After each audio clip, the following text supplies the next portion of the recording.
Hi guys, welcome to this session in Google Sheets. In this module, I want to show you how you can use the IFS statement, the IFS statement. Now, in previous versions, you had nested ifs where you had a basic if and then you inserted other if statements in between. What you had there was lots of brackets, open brackets and closed brackets, which became quite complicated to look at. This function, IFS, only has one set of brackets, a start and a close, but the process is similar. So if I just highlight this list, this blue area, and just call that score, just to make this slightly easier, I can then refer to score in this formula. So it's going to be equals IFS, and then you open in the bracket.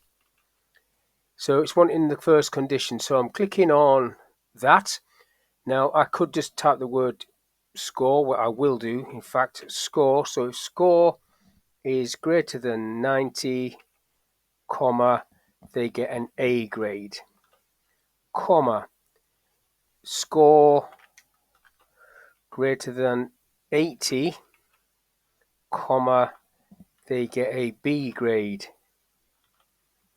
comma, score greater than 70, comma, they get a C grade, comma, and then I'll just do score one more greater than 50, comma, D grade, and then if score is less than 50, I'll do, if I do score greater than 0, that'd work as well. So score greater than 0, comma, fail. So as long as you get the number sequence correct, then close one set of brackets like that.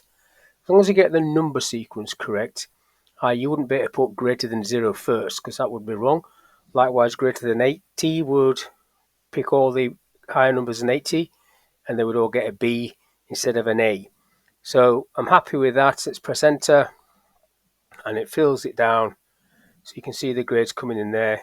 I'm ticking that to say, yeah, I'm happy with that. And I will just highlight this column and make that a lot bigger.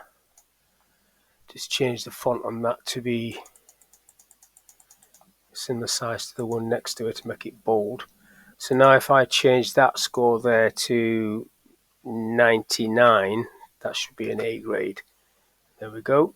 And if I change that to 88, that should be a B grade. So that is just a very quick look at how the IFS or IFS function works. Just one set of brackets, an open and a close. But the structure within inside that would be similar to what a nested if used to be in the old days. So that's all I want to talk about in this little video. How you can do an IFS statement. So hopefully that was of use. Thank you for your time, and I'll catch you on the next one.